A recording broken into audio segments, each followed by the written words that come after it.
তুমি যদি সত্যি স্মার্ট হতে তাহলে 10 মিনিটের মধ্যে 3 মিনিট এইভাবে ওয়েস্ট করতে না। কিছু মনে করবেন না, আপনিও যদি সত্যি স্মার্ট হতেন তাহলে নিজের মেয়ের ভবিষ্যৎটা 10 মিনিটে ডিসাইড করতেন না, মিস্টার কৃষ্ণ কুমার বর্ধন। কৃষ্ণ কুমার বর্ধন, অনেকদিন পর নিজের পুরো নামটা শুনলাম। Let's play a game. আমি কিন্তু হারতে পছন্দ করি না। স্যার, আপনার সামনে যে বসে আছে সেও জীবনের প্রতিটা খেলা জিতেই এসেছে। ম্যাচ শুরু হওয়ার আগে ট্রফিতে আমার নাম লেখা থাকতো স্যার। এইখানে আমার কাছে দুটো গল্ফ বল আছে, এর মধ্যে একটাতে গোল্ড আছে আর একটাতে সিলভার। তুমি যদি এর থেকে গোল্ডটাকে সিলেক্ট করতে পারো তাহলে আমি নিজে দাঁড়িয়ে থেকে আমার মেয়ের সঙ্গে তোমার বিয়ে দেবো। আর যদি সিলভার হয়, মাই চয়েস ইজ দিস। জেতা একটা স্বভাব। আসলে কি জানেন স্যার, আপনি এতদিন যাদের সাথে খেলে এসেছেন তারা আনাড়ি ছিল। তাদের মধ্যে জেতার ইচ্ছেটা কম আর হারার ভয়টা বেশি ছিল। আর আমি হার জিতকে ভয় পাই না, কারণ আমি জানি আমি জিতলে এগোবো আর হারলে শিখবো। সাধারণত এই ফর্মুলাটা আমি কারোর সাথে শেয়ার করি না, আপনার সাথে করলাম। And my choice is this. লোকে বলে টাইম ইজ কনস্ট্যান্ট, ভুল বলে স্যার, সময় বদলায়। গোল্ড। সুতরাং আমি জিতলাম, তার মানে আপনার মেয়ে এবার আমার সাথেই থাকবে। আপনি শুধু জায়গার লগ্নটা ঠিক করে রাখবেন। By the way, thanks for the tea. Well played Aditya Mukherjee, son of Rudra Pratap Mukherjee.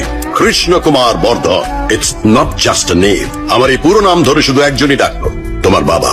কেমন আছে তোমার বাবা? আসলে পালিয়ে গেলে লাইফটা তো আর নর্মাল থাকে না। আমাদের এই ব্যবসায় বন্ধুর থেকে শত্রুকে বেশি চিনে রাখতে হয়। বলা তো যায় না কখন ছবল মেরে দেবে।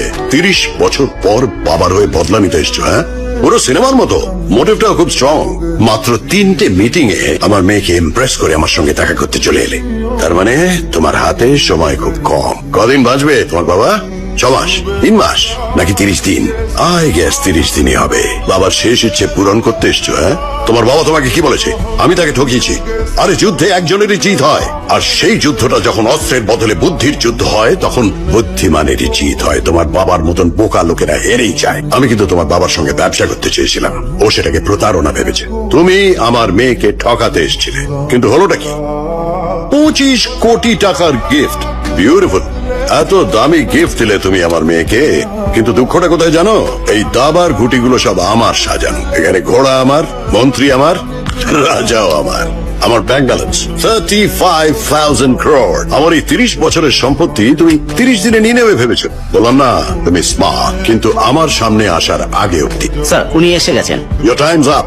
আমার সঙ্গে 10 মিনিটের অ্যাপয়েন্টমেন্টের জন্য আবার 1 বছর ওয়েট করো। For break. 1 সেকেন্ড স্যার, ব্রেকটা একটু পরে নিন। Let's start the meeting. Excuse me. আসলে গ্র্যাম অ্যান্ড ওয়ার্নারের 50% শেয়ার হোল্ডার আপনার সামনে বসে আছে। আপনার বার্থডে ইনভিটেশন পেয়ে গিফট দিয়ে আপনার সাথে ফটো তুলতে এসেছি। সবার সামনে আপনার মুখোশ খুলে আপনার নামটা ধুলোয় মেশাতে এসেছে। এই বাটারফ্লাই পেন্টিংটা তো আপনার মেয়ে আপনাকে গিফট করেছে, তাই না? আর আজকে এই স্পেশাল দিনে আমার তরফ থেকে আপনাকে কোনো গিফট না দিলে হয়? সেপ্টেম্বর 1 এর নিউজ পেপারের হেডলাইন, মুখ